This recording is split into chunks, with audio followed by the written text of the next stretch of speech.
धनु राशि तो बोले से लास्ट 2-3 ईयर से क्या कभी 7.5 की परेशानी है, कभी अष्टम शनि का मतलब वो अर्धाष्टम शनि का परेशानी चलता था।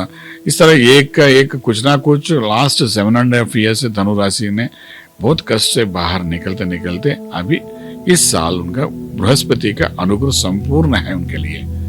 तो उनके लिए ये साल एक लॉटरी जैसे है, पकड़ लिया सक्सेस है, पकड़ने का मौका आपको आ रहा है अच्छा काम करने के लिए, अच्छा पोजीशन में जाने के लिए। ये धनु राशि वाले के लिए इस साल एक मौका मिल रहा है। बृहस्पति सप्तम भाव में है, मिथुन राशि में जब है, जून 2 तक रहेगा। उससे पहले ठीक से पकड़े तो लाइफ पूरा सेटल हो जाएगा।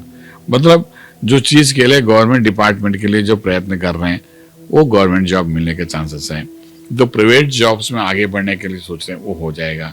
उसी तरह वो व्यापार कर रहे हैं, एस्टेब्लिश करने, विदेश में व्यापार एस्टेब्लिश करना, स्वदेश में करना, नहीं तो जो व्यापार को एक्सपेंशन करना, ब्रांचेस खोलना, ये जो भी ऐसी चीजें, ये सब चीजें में सक्सेस बिफोर जून के पहले जो भी एग्रीमेंट करेंगे वो लाइफ लॉन्ग के लिए रहेगा।